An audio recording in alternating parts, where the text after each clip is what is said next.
পড়াবো আমরা কি ইকোনমিক জিওগ্রাফি। এখানে আমি সিলেবাসটা দিয়ে দিয়েছি ইকোনমিক জিওগ্রাফির।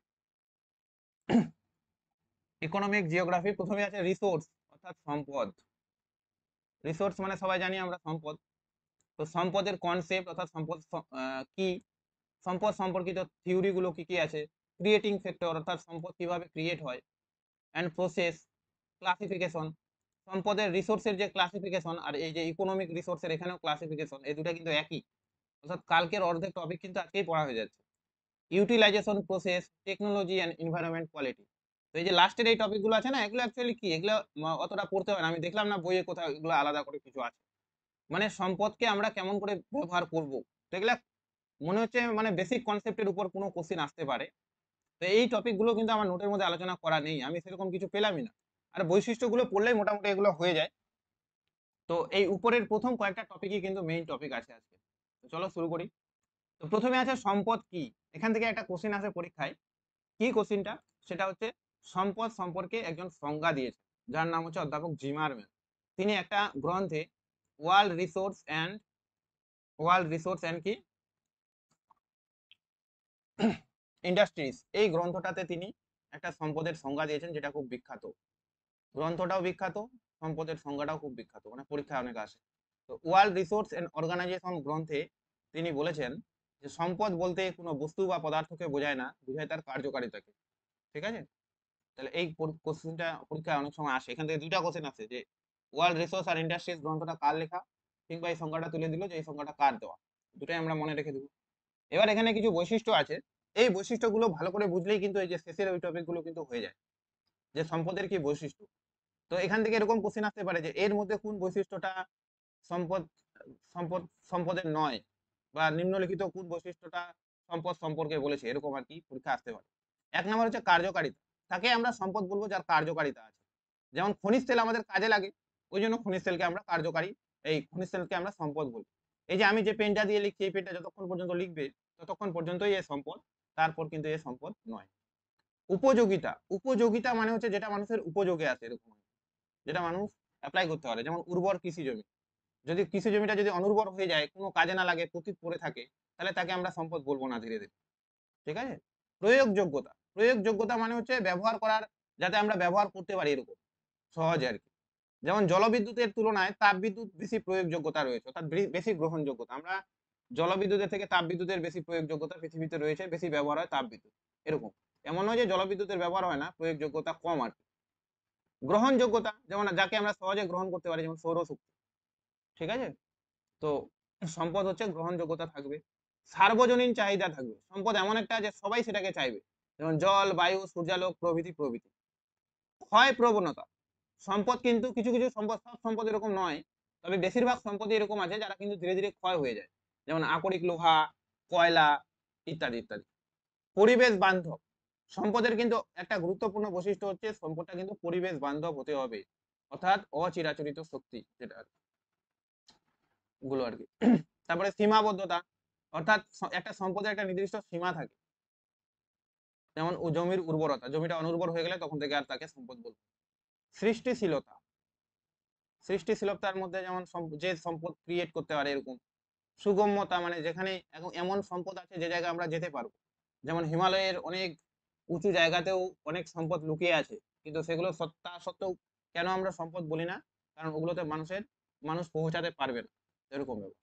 জীবমণ্ডলের সংরক্ষণের ক্ষমতা, অর্থাৎ সম্পদ সেটা হবে যেটা মানুষের পাশাপাশি বাকি যে জীবমণ্ডল রয়েছে পৃথিবীতে তাদের, মানে তাদেরও কোনো ক্ষতি না করে, এরকম। তো এগুলো মোটামুটি সবারই জানা আছে, তো একটু জাস্ট বলে দিলাম আমি। তো এই বৈশিষ্ট্যগুলো থেকে কোশ্চেন আসতে পারে। তারপরে চলে আসবো নেক্সট টপিক আমরা, যেটা নাম হচ্ছে resource creating factor. Resource creating factors মানে কি, অর্থাৎ এই যে সম্পদ, এই সম্পদটা কিভাবে তৈরি হয়। তো রিসোর্স ক্রিয়েটিং ফ্যাক্টর পৃথিবীতে তিনটা রয়েছে, একটা হচ্ছে নেচার মানে প্রকৃতি, একটা হচ্ছে কালচার মানে সংস্কৃতি, আর একটা হচ্ছে মানুষ, মানুষ মানে আমরা। ঠিক আছে, এই তিনটা মিলেই কোনো একটা জিনিস কিন্তু সম্পদে পরিণত হয়। মানলাম এই জায়গায় প্রকৃতি আমাদের একটা কিছু দিয়েছে, যেমন হিমালয় পর্বতের উঁচু জায়গায়, মাউন্ট এভারেস্টের ওই জায়গায় প্রচুর সম্পদ রয়েছে, মানলাম নেচার দিয়েছে, মানুষ ওখানে যেতেও পারছে, কিন্তু ওখানে আমাদের কালচার পৌঁছায়নি। কালচার বলতে এখানে টেকনোলজি, এডুকেশন এগুলোর কথা বলেছে। তো ওখানে মানুষ একা যেতে পারছে ঠিক আছে, কিন্তু মানুষ সবকিছু নিয়ে চলে যাচ্ছে একদম, যে ওই জায়গাগুলোতে রিসোর্স বের করে নিয়ে আসবে, এরকম তো হচ্ছে না। এই জন্য ওই জায়গাটাকে কিন্তু আমরা সম্পদ হিসাবে ব্যবহার করতে পারি না। তো এই তিনটা জিনিসই প্রত্যেকটাই কিন্তু একে অপরের পরিপূরক। যে কোনো ক্ষেত্রে এই তিনটার মধ্যে কোনো একটা না থাকলে সেটা কিন্তু ধীরে ধীরে সম্পদ আর হয় না। তো এটা মনে রাখতে হবে যে সম্পদ সৃষ্টির উপাদান তিনটা, একটা হচ্ছে প্রকৃতি, একটা হচ্ছে কালচার, একটা হচ্ছে ম্যান। তো প্রকৃতি কি? প্রকৃতি হচ্ছে সম্পদের আধার এবং সজ্জিত সম্পদের একমাত্র উৎস। এই যে যতগুলো পৃথিবীতে সম্পদ সাজিয়ানো রয়েছে, অর্থাৎ যত সম্পদ রয়েছে সবকিছুর কিন্তু একমাত্র উৎস হচ্ছে প্রকৃতি। প্রকৃতিই কিন্তু এগুলো সৃষ্টি করেছে। প্রকৃতির সমস্ত প্রকার প্রবাহমান ও গচ্ছিত সম্পদের একমাত্র উৎস। প্রবাহমান যেগুলা, যে সম্পদগুলো কখনো শেষ হবে না, যেমন সূর্যালোক শেষ হওয়ার কোনো চান্স নাই, বায়ু প্রবাহ, তাদেরকে আমরা প্রবাহমান বলি। আর গচ্ছিত মানে যেগুলো একটা সময় শেষ হয়ে যাবে, যেমন কয়লা, ঠিক আছে। তো এই সমস্ত সম্পদের একমাত্র উৎস কিন্তু কি? প্রকৃতি। মানুষের প্রচেষ্টা, কর্মদক্ষতা, সংস্কৃতি প্রয়োগে প্রকৃতি প্রদত্ত নিরপেক্ষ উপাদানও সম্পদে পরিণত হয়, ঠিক আছে। তো এমন একটা নিরপেক্ষ যদি উপাদান থাকে, নিরপেক্ষ উপাদান কাকে বলে? যেটা মানুষের ক্ষতিও করে না, যেটা মানুষের কোনো কাজেও লাগে, সেই নিরপেক্ষ উপাদানকেও মানুষ চাইলে সম্পদে পরিণত করতে পারে, ঠিক আছে। আর সেই নিরপেক্ষ উপাদানটা কার দেওয়া? প্রকৃতির দেওয়া। অনার্সে একটা কোশ্চিন আছে এখান থেকে, যে নিরপেক্ষ উপাদান কি? নিরপেক্ষ উপাদানকে কি সম্পদ বলা যায়? তখন এই কনসেপ্টটা লিখতে হয় যে হ্যাঁ, নিরপেক্ষ উপাদানকে তখন সম্পদ বলা যাবে যখন মানুষ তার সংস্কৃতি দ্বারা সেটাকে ধীরে ধীরে সম্পদে পরিণত করবে, এরকম ব্যাপার। তারপর চলে আসবো আমরা মানুষ। তো মানুষের যেটা সবথেকে গুরুত্বপূর্ণ, যে আমাদের শিক্ষাও থাকলো, সব থাকলো, কিন্তু মানুষ যদি না থাকে তাহলে সম্পদ কে তৈরি করবে? মানুষ ছাড়া সম্পদও বৃথা। প্রকৃতি সম্পদের সৃষ্টিকর্তা, প্রকৃত সম্পদের সৃষ্টিকর্তা, অর্থাৎ সম্পদ যদি সত্যিকারে কেউ তৈরি করে থাকে সেটা কিন্তু মানুষ। খালি পৃথিবীতে পড়ে আছে জন্যই তাকে আমরা সম্পদ বলবো না, সেটাকে মানুষ সেরকম ভাবে কাজে লাগিয়েছে জন্যই তাকে আমরা সম্পদ বলি। তো সম্পদের দৃষ্টিকোণ থেকে দেখতে গেলে মানুষ কিন্তু তিনটা ভূমিকা পালন করে। তাহলে এটা অনেক সময় জিজ্ঞেস করে, ধরো একটু চার্জে দিয়ে দিচ্ছি।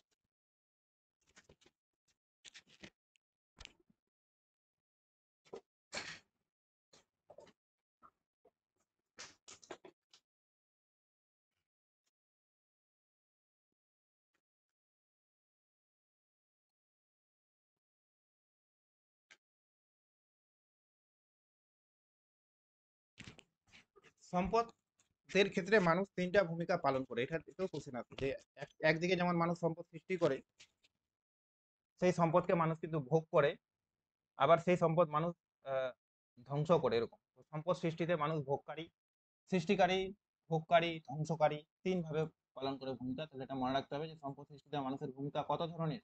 তিন ধরনের। সে নিজেই সম্পদ সৃষ্টি করে, নিজেই সেটা ভোগ করে, সেটা ধ্বংস করে, এরকম। তারপরে চলে আসবো আমরা সংস্কৃতি। তো সংস্কৃতি বলতে কি বোঝায়? শিক্ষা, জ্ঞান, বিজ্ঞান, অভিজ্ঞতা, ধর্ম, ধর্ম মর্জিত ব্যবহার, ঠিক আছে, মার্জিত ব্যবহার, এই সমস্ত কিছুই হলো সম্পদ। একটা জিনিস মনে রাখতে হবে, ধর্মটাকে কিন্তু সংস্কৃতির মধ্যে ফেলছে, হ্যাঁ। অনেক সময় এটা সবাই গোলমাল করে ফেলে যে এর মধ্যে কোনটা সম্পদ সৃষ্টিকারীর সাংস্কৃতিক উপাদান নয়, তখন ধর্ম দিয়ে দিল। তো অনেকে বলবে যে কেমন, এটা আবার ধর্ম হবে না হবে না? তো ধর্মটা কিন্তু হবে, ওই জন্য আমি দিয়ে দিচ্ছি এটা।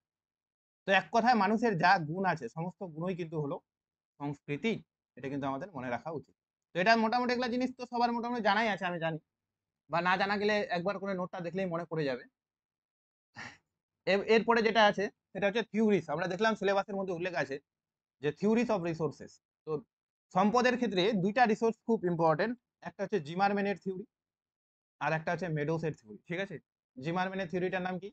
জিমারম্যানের থিওরিটার নাম হচ্ছে ফাংশনাল থিওরি। ফাংশনাল মানে সম্পদের কার্যকারিতা তত্ত্ব, যার বাংলা অর্থ। আর মেডোসেরও একটা তত্ত্ব আছে। তো এই দুটা তত্ত্ব আমরা ধীরে ধীরে পড়বো। জিমারম্যানের থিওরিটা মোটামুটি সবারই জানা আছে, সবাই পড়েছে, কিন্তু মেডোসের থিওরিটা হয়তো অনেকে নাও জানতে পারে। তো দেখি প্রথমে জিমারম্যান।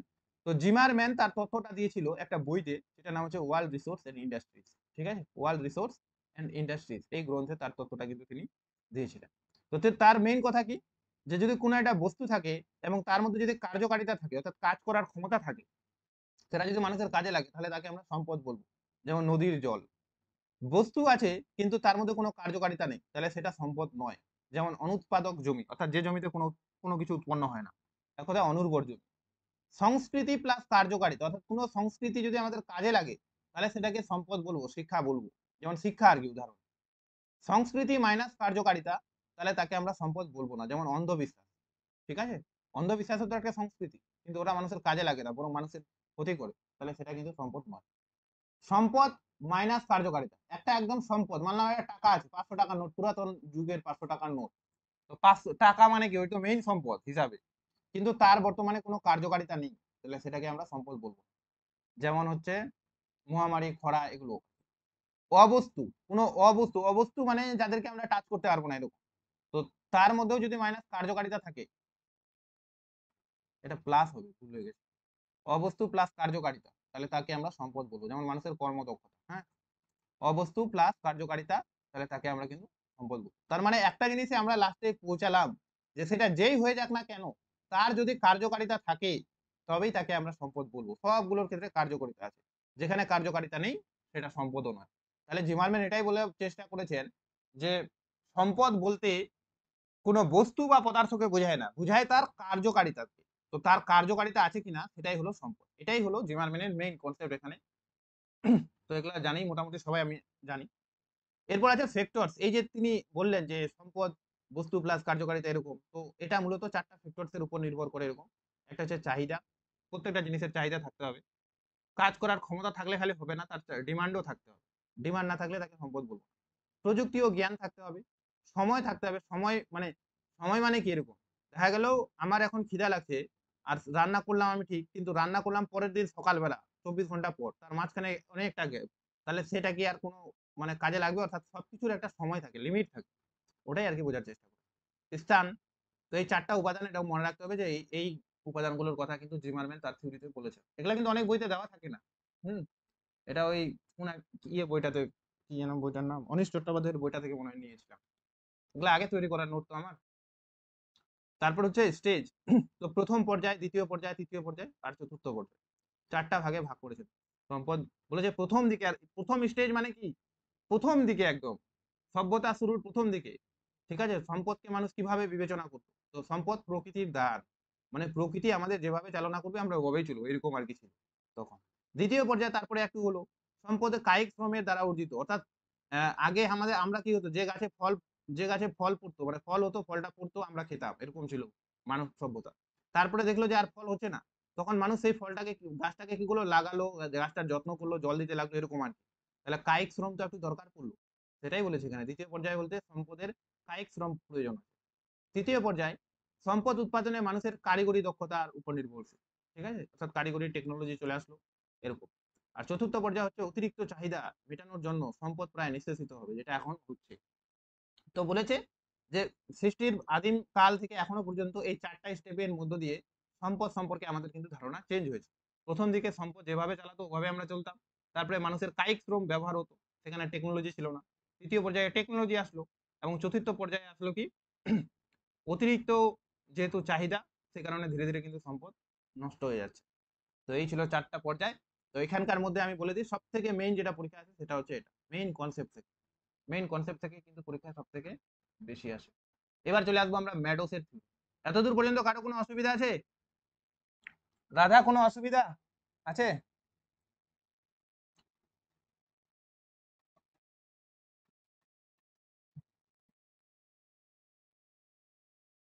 রাধা, পীযূষ, পিঙ্কু, কোনো অসুবিধা? পিঙ্কু বাবু। এবার আছে ম্যাডোসের থিওরি। তো ম্যাডোসের থিওরি থেকে বেশি কিছু কনসেপ্ট আসে না, কয়েকটা জিনিস আছে যেগুলো ম্যাডোস বলেছে, সেগুলো আমাদের জানা উচিত। একটা হচ্ছে ম্যাডোস যে ছিলেন, তিনি কিন্তু ফ্রস্টার নামক একজন জিওগ্রাফারের সিস্টেম ডাইনামিক নামক একটা গাণিতিক পদ্ধতি ছিল, সেটাকে কাজে লাগিয়ে তার থিওরিটা দিয়েছিল 1972 সালে। এবং 2100 অর্থাৎ 2100 সাল পর্যন্ত, ঠিক আছে, সালের মধ্যে গচ্ছিত অপূর্ব সম্পদের হ্রাস পাওয়ার উপর একটা প্রতিবেদন প্রকাশ করে বলছে আজকে যতগুলো গচ্ছিত সম্পদ রয়েছে আমাদের, এই যে কয়লা, আকরিক, লোহা, এগুলো সব 2021-এ গিয়ে সব কিছু শেষ হয়ে যাবে। 2000 2021 কেন বলছি, 2100 সালে আর কি গিয়ে সব শেষ হয়ে যাবে। তো এই যে 1900 থেকে, এটা মনে হয় এখানে লেখা নাই, 1900 থেকে 2100 এত সাল পর্যন্ত, অর্থাৎ প্রায় 200 বছরের আহ, কি হতে পারে সেটা কিন্তু তার থিওরিতে বর্ণনা করা আছে। তো তিনি সেটা, সেই প্রতিবেদনটা কি নামে প্রকাশ করেন, দ্য লিমিট টু গ্রোথ, অর্থাৎ এই যে গ্রোথ হচ্ছে, উন্নতি হচ্ছে, এর একটা লিমিট আছে, সীমা আছে, সেটা 2021 সাল পর্যন্তই সীমা। যদি আমরা না ঠিকঠাক চলি তাহলে তার আগেও শেষ হয়ে যাবে, এরকম। তো তার পরীক্ষা আছে এরকম করেছে, দ্য লিমিট টু গ্রোথ গ্রন্থটা কার লেখা, তাহলে বলতে হবে যে ম্যাডোসের লেখা, এটা ঠিক। লিমিট টু গ্রোথ গ্রন্থটা কার উপর বেস্টন করে তৈরি ওরা, তাহলে সিস্টেম ডাইনামিক ম্যাথামেটিক্যাল ক্যালকুলেশনের উপর বেস্টন করে তৈরি করা 1972 সাল। ঠিক আছে? তারপরে হচ্ছে এই যে লিমিট টু গ্রোথ, ঠিক আছে? এটা কোন সংস্থার আন্ডারে পাবলিশ হয়? The Club of Rome. এখান থেকেও পরীক্ষা আসে যে কার বইটি দ্য ক্লাব অফ রোমের নামক সংস্থার অধীনে পাবলিশ হয়। ঠিক আছে? তাহলে বলতে হবে ম্যাডোসের থিওরিটা, যেটার নাম হচ্ছে দ্য লিমিটস টু গ্রো। তো এটা অনেক সময় ফ্রস্টার আর ম্যাডোস মডেল নামেও পরিচিত, যেহেতু ম্যাডোস আর ফ্রস্টার দুজন মিলে এই মডেলটা দিয়েছেন, সেক্ষেত্রে কিন্তু এটা ফ্রস্টার মডেল নামেও পরিচিত। এবার এই থিওরির আরো তিনজন সহযোগী ছিলেন, একটা হচ্ছে ডিএল ম্যাডোস, জে র্যান্ডার্স আর ডাব্লিউ ডাব্লিউ কি এটা ভ্যান্স নাকি। তো এই তিনজন ছিল, এগুলো নাম মনে রাখলেও হবে, কিন্তু মেইন হচ্ছে এই কয়েকটা জিনিস, system dynamic, limit to growth আর ফ্রস্টার এই দ্য ক্লাব অফ রোম 1972, ব্যাস হয়ে গেল। আর এই থিওরিটাতে কি বলা আছে আমি আরেকবার বলে দিই, 1900 সাল থেকে শুরু করে 2100 সাল পর্যন্ত। এই লাইনটা এখানে আমি অ্যাড করতে ভুলে গেছি মনে হয়, নাকি আছে নিচের দিকে। তো এত সাল পর্যন্ত কিন্তু এই থিওরির কি হতে পারে সেটা বর্ণনা করা আছে। তো এই থিওরির মূল উদ্দেশ্য কি ছিল, যে মানুষ্য ক্রিয়াকলাপ কিভাবে গুচ্ছিত সম্পদ তথা পরিবেশের ভারসাম্য নষ্ট করে সে সম্পর্কে আলোকপাত করা হয়েছে। অর্থাৎ মানুষের কাজকর্ম কিভাবে গচ্ছিত সম্পদগুলো তথা পরিবেশকে ধীরে ধীরে নষ্ট করে দিচ্ছে, সেটাই কিন্তু এটা তার একটা আগাম পূর্বাভাস এখানে দেওয়া আছে। এবার মেইন কনসেপ্ট কি ছিল, যে তিনি বলেছিলেন যে একদম সভ্যতার শেষ থেকে এখনো পর্যন্ত কিভাবে ধীরে ধীরে ধীরে ধীরে সম্পদের ক্ষয় হচ্ছে, সম্পদ কেমন করে ধীরে ধীরে নষ্ট হয়ে যাবে, সেটা তিনি তার তত্ত্বে ব্যাখ্যা করার চেষ্টা করেছেন। আর সেটাকে তিনি রান নামে চিহ্নিত করেছেন, রান। তো ফার্স্ট রান, সেকেন্ড রান, ঠিক আছে, দ্বিতীয় রান, প্রথম রান, এরকম করে অনেক সময় জিজ্ঞেস আছে।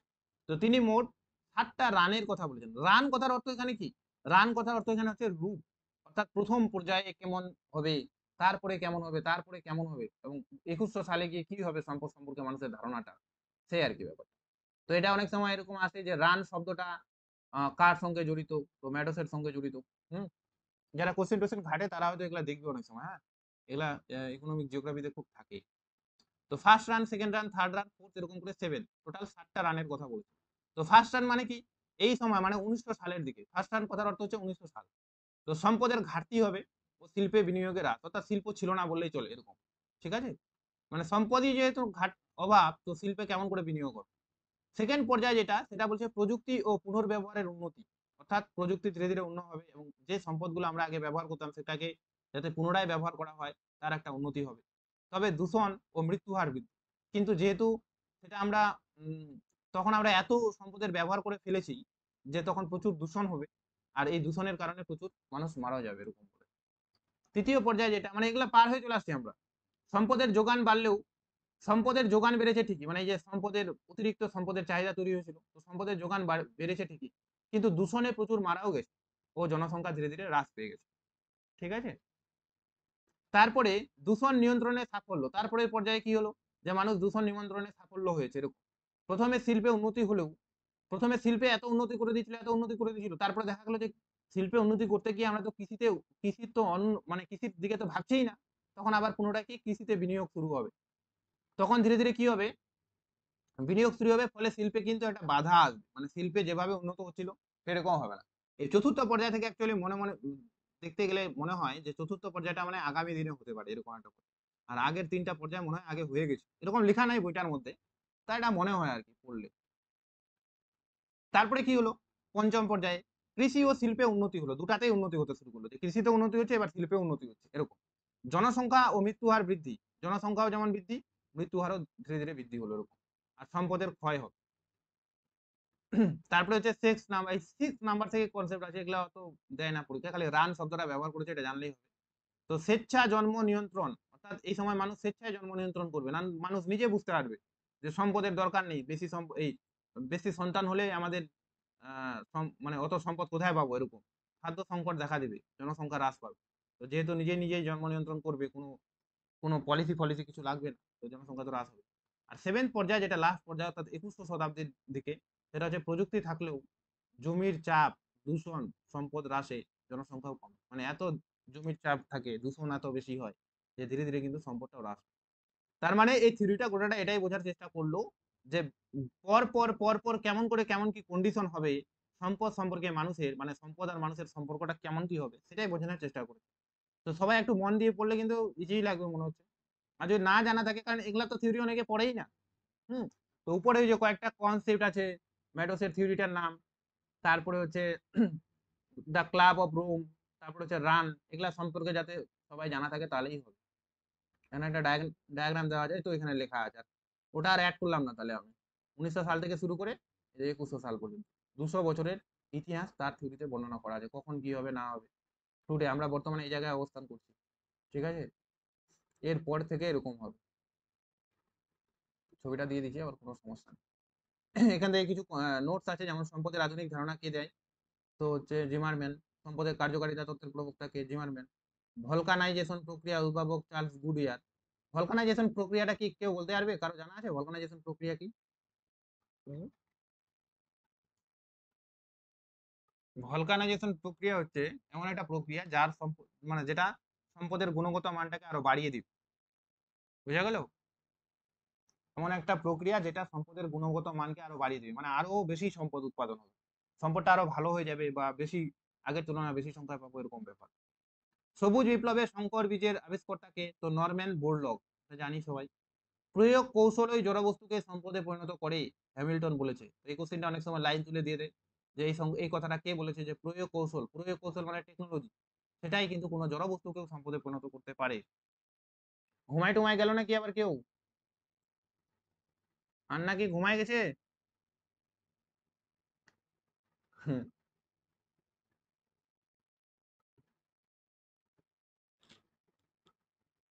ঘুমালে হবে না। অ্যাকচুয়ালি ক্লাসটা একটু আগেও নিতে পারি, কিন্তু আমার মনে হয় 9টাই ঠিক আছে। কি 9টা ঠিক আছে তো ক্লাস নাকি? তাহলে আমি খেয়ে দিয়ে একবারে আসতে পারি আর কি না? হ্যাঁ, ওটাই আর কি। 9টাই ঠিক আছে, গরমের দিন তো আর কি।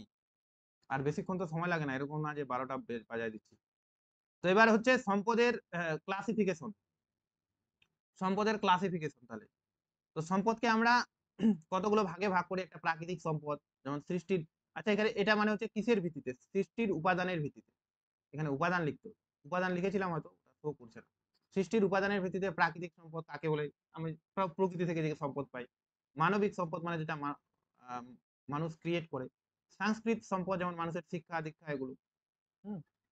তারপর হচ্ছে স্থায়িত্ব অনুসারে, এটা খুব ইম্পর্টেন্ট, স্থায়িত্ব অনুসারে হচ্ছে সঞ্চিত, গচ্ছিত, ক্ষয়িষ্ণু সম্পদ, অপুনর্ভব সম্পদ, এগুলো অর্থাৎ যেগুলো কিন্তু একটা সময় কিন্তু কি হবে, ধীরে ধীরে ধীরে ধীরে ক্ষয় হয়ে যাবে, সেটাই কিন্তু সঞ্চিত বা গচ্ছিত সম্পদ নামে পরিচিত।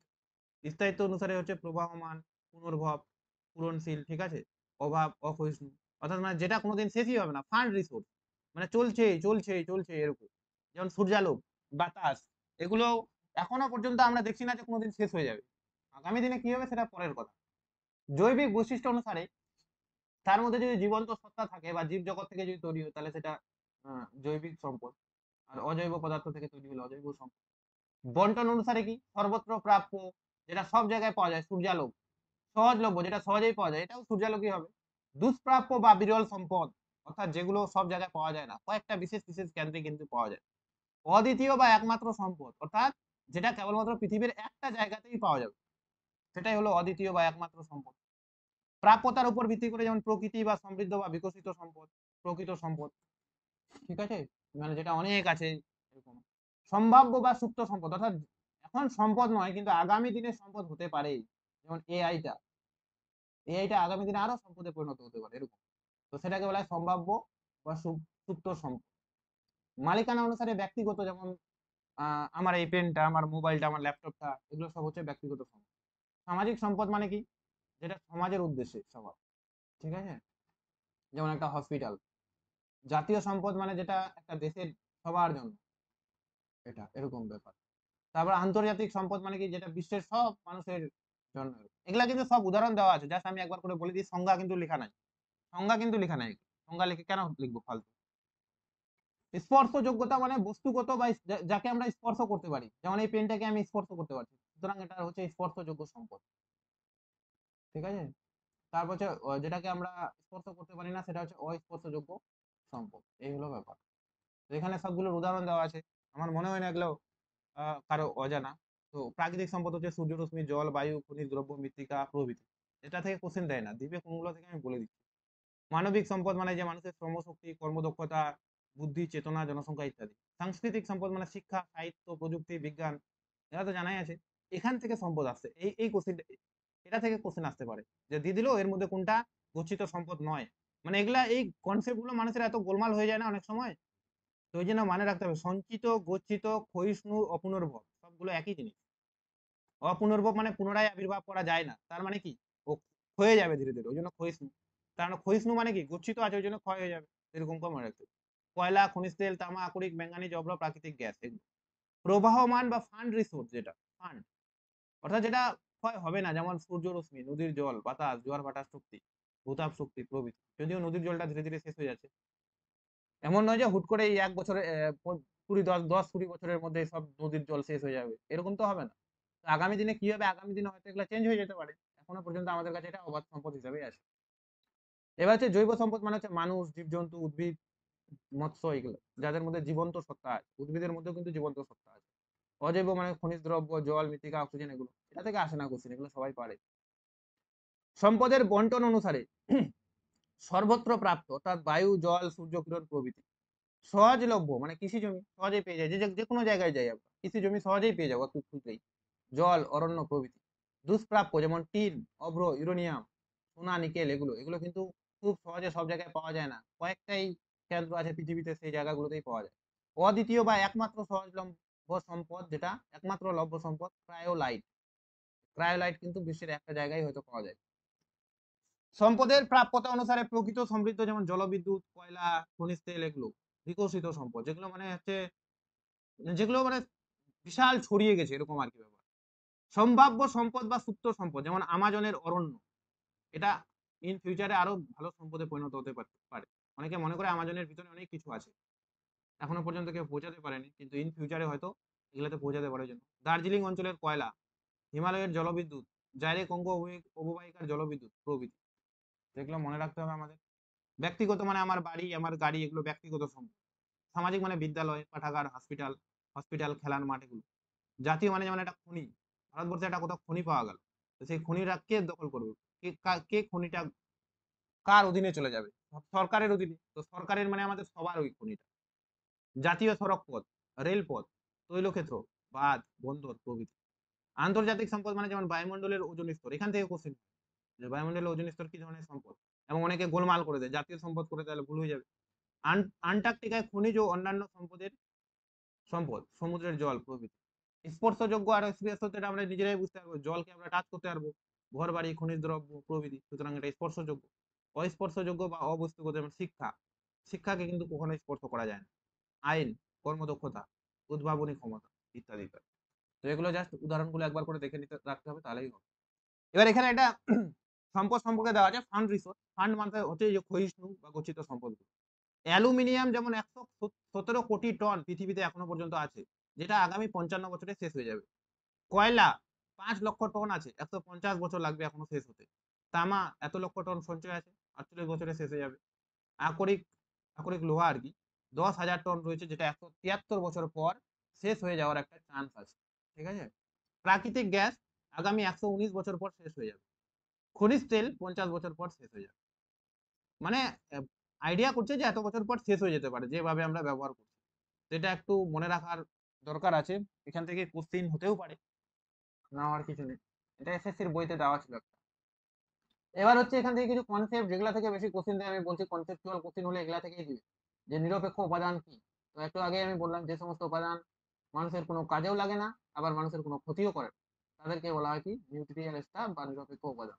যেমন সুউচ্চ হিমালয়ের সরল বর্গীয় বনভূমি, হিমালয়ের উপরে অনেক সরল বর্গীয় বনভূমি আছে, পাহাড়ে গেলে দেখতে পাই আমরা। ঠিক আছে। ওটা মানুষের ক্ষতিও করে না, মানুষের কোনো কাজেও লাগে না, অত দূর পর্যন্ত মানুষ পৌঁছাতেই পারেনি, তাহলে সেটাকে আমরা নিরপেক্ষ উপাদান বলবো। অলিক পুঞ্জ বা ফ্যান্টম পাইল কি, অলিক পুঞ্জ মানে হচ্ছে যে প্রক্রিয়ায় কোনো কিছু মানে কোনো সম্পদের গুণগত মান তথা কার্যকারিতা এতটাই বেড়ে যায় যে আসল পরিমাণ হ্রাস পেলেও মনে হয় সম্পদের ব্যবহারিক পরিমাণ কমেনি। মানে মানলাম 1 বিঘা জমি আছে আমাদের, সেই 1 বিঘা জমিতে আগে আমরা মাত্র 5 জন ফ্যামিলি মেম্বার ছিলাম, কথার কথা, এবার আমরা 15 জন ফ্যামিলি মেম্বার হয়ে গেছি, একটা এক্সাম্পল। কিন্তু তা সত্ত্বেও এই 1 বিঘা জমিতেই আমাদের হয়ে যাচ্ছে, 1 বিঘা জমিতে যা উৎপাদন হচ্ছে। কেন এটা সম্ভব হলো, কারণ 1 বিঘা জমিকে আমরা আগের তুলনায় আরো ভালো ফার্টিলাইজার করছি, সার দিচ্ছি, ঠিক আছে, ভালো করে চাষ করছি। তো এই বিষয়টাই আর কি এখানে বলছি, যে সম্পদটা ওরকমই আছে, কিন্তু সেটার গুণগত মান এত বাড়িয়ে ফেলেছি যে আমরা জনসংখ্যায় বেড়ে যাচ্ছি, ঠিক আছে, কিন্তু তা থেকে যা উৎপাদন হচ্ছে সেটাই আমাদের পোষায় যাচ্ছে। এই বিষয়টা কিন্তু অলিক পুঞ্জ বা ফ্যান্টম পাইল নামে পরিচিত। ঠিক আছে, এর একটা সূত্র আছে, পি মানে হচ্ছে ফ্যান্টম পাইল, আর এফ এক্স ও মাইনাস এল, যেখানে এফ এক্স, ঠিক আছে, শব্দের অর্থ হচ্ছে সম্পদের কার্যকারিতা বৃদ্ধির পরিমাণ, ও মানে হচ্ছে ওই সম্পদের প্রকৃত পরিমাণ, ঠিক আছে, আর এল মানে হচ্ছে ব্যবহারের ফলে ওই সম্পদের হ্রাসের পরিমাণ। সূত্রটা একটু মনে রাখা দরকার। আর কনসেপ্টটা বুঝা গেছে? কনসেপ্টটা কি? মানে এক কথায় সম্পদের গুণগত মান বেড়ে যাওয়া, যার ফলে সম্পদের পরিমাণটা কমে গেছে ঠিকই, কিন্তু সম্পদের যাতে অভাব না হয়। তারপর দুটো কনসেপ্ট আছে, একটা হচ্ছে ছোট হাতের ম্যান, MAN, একটা হচ্ছে বড় হাতের ম্যান। দুটার মধ্যে কি পার্থক্য? তো ছোট হাতের ম্যান মানে হচ্ছে যে সেই মানুষেরা যারা পেশি শক্তির বেশি ব্যবহার করে, অর্থাৎ কায়িক শ্রম, গায়ের জোর যারা বেশি আর কি ইউজ করে, এরকম। তারপরে হচ্ছে বড় হাতের ম্যান মানে হচ্ছে যারা বুদ্ধির বেশি ব্যবহার করে। ঠিক আছে, যেমন আমি যদি বলি আমেরিকান মানুষরা কি ধরনের, তাহলে বড় হাতের ম্যান। আমি যদি বলি নাইজেরিয়ার মানুষরা কি ধরনের, তো নাইজেরিয়ার মানুষরা ছোট হাতের ম্যান দ্বারা চিহ্নিত করা। এই হলো ব্যাপার। দুজনকে ম্যান বলা হয়, কিন্তু সবাই যাতে না বুঝতে পারে ওই জন্য ছোট হাতের ম্যান কাউকে বড় হাতের ম্যান এভাবে ডিনোট করা হয়। ঠিক আছে, এবার একটা গাছ আছে যেটা হচ্ছে জাট্রোপা কারাকাস। এই গাছের বীজ থেকে তেল পাওয়া যায়, যা থেকে বায়োডিজেল তৈরি হয়। ঠিক আছে, যা থেকে ডিজেল তৈরি হয়, আর এই ডিজেলকে বলা হয় বায়োডিজেল। এটা একটা ইনফরমেশন জানা উচিত। এখান থেকে পরীক্ষা কোশ্চেন আছে, এখানে যতগুলো রিনিউয়েবল বা নন কনভেনশনাল রিসোর্স, অর্থাৎ এই যে গচ্ছিত সম্পদ আছে, সবগুলো গচ্ছিত সম্পদের লিস্ট এখানে দেওয়া আছে। আরো যদি কেউ ফিউচারে কোনো কিছু পায়, তাহলে কমা কমা দিয়ে পাশে এরকম করে লিখে যেতে হবে। তো এখান থেকে অনেক কোশ্চেন আসে, এই সব থেকে রিনিউয়েবল রিসোর্স বা গচ্ছিত সম্পদ থেকেই কোশ্চেন আসে পরীক্ষায়। এই গচ্ছিত সম্পদ নয় এটা, না, রিনিউয়েবল মানে কি, পুনর্ভব সম্পদ, নন কনভেনশনাল অবশ্যই ঠিকই আছে। তো ট্রি অ্যান্ড উড, এগুলো wild life, soil, forest, air, water, sunlight, এরকম। ওটেক, ওটেকটা থেকে পরীক্ষায় কোশ্চেন ছিল মনে হয়। Geothermal power, fresh water, natural fibre, fish, ইত্যাদি ইত্যাদি। নন কনভেনশনাল মানে কি, অপ্রচলিত নাকি? হ্যাঁ, অপ্রচলিত সম্পদ এগুলো। মানে যেগুলোর ব্যবহার এখন বাড়ানো উচিত আমাদের।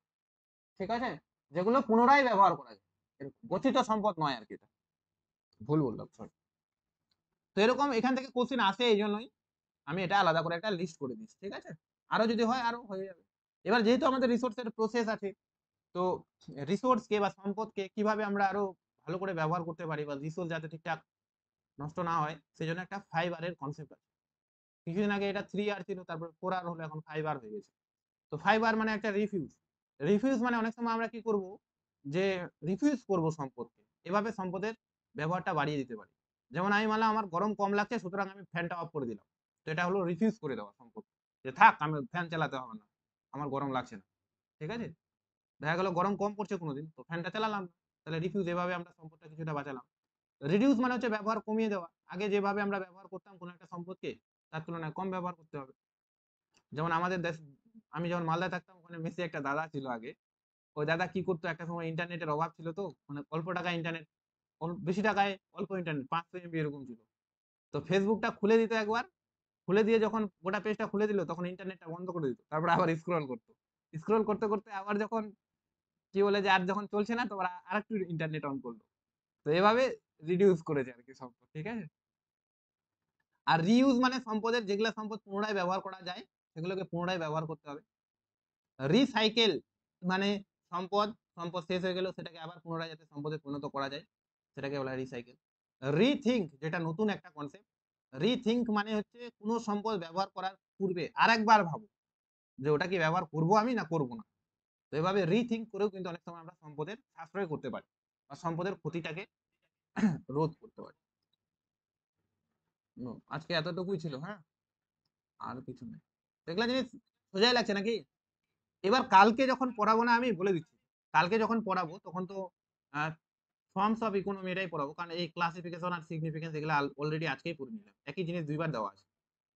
তার পাশাপাশি আমি যে মডেলস অফ ইকোনমি আছে, ইকোনমিক সিস্টেম আছে, তো মডেলস অফ ইকোনমিক সিস্টেমটা পড়ানোর চেষ্টা করবো। মডেলস বলতে এখানে 3টা মডেলস আছে। একটার নাম হচ্ছে ভন থুনেনের মডেল, ভন থুনেন, ছোট জিনিস। আর একটা হচ্ছে ক্রপ কম্বিনেশন, ক্রপ কম্বিনেশন। আর একটা আছে সম্ভবত ওটা ক্রপ ইন্টেন্সিটি নাম, মানে র্যাঙ্ক ডেভিয়েশন মেথড আর কি, যেটা ক্রপ ইন্টেন্সিটি না আলাদা। এই 3টা মেথড কালকে পড়তে হবে। ঠিক আছে, তো এই দুটা কিন্তু আমি থিওরিসের সঙ্গে দিইনি একসঙ্গে, কারণ মাথাটা গোলমাল লেগে যাবে। তো এটা কালকে আমি পড়াই দেবো, ঠিক আছে? আর থিওরিতে তো দুটাই থিওরি মেনলি, এটা যে কোবা কি যেন দুটা থিওরি আছে না, লিস্ট কস্ট থিওরি একটা, আর একটা হচ্ছে বাজার কি যেন আছে, টুয়েলভে যে দুটা থিওরি ছিল ইকোনমিক জিওগ্রাফি, ওই দুটা থিওরি এখানে পড়তে হবে ব্যাস। সিলেবাসটা কিন্তু সহজই আছে দেখতে গেলে, হ্যাঁ, অত কিন্তু বেশি জটিল নেই। জটিল বলতে খালি এটাই জটিল লাগবে, এটাও জটিল লাগবে না, এটা তো খুব মজা লাগে আমার পড়তে, মানে যেমন হচ্ছে লাম্বারিং, ডেইরি ফার্মিং, এগুলো তো মজা লাগে, খালি মুখস্থ করতে হয়, এটাই কিছু কিছু জিনিস জানা যায়। তো অত জটিল নেই, অনেকে জটিল মনে করে কিন্তু অত জটিল নেই, এইভাবে ব্যাপার।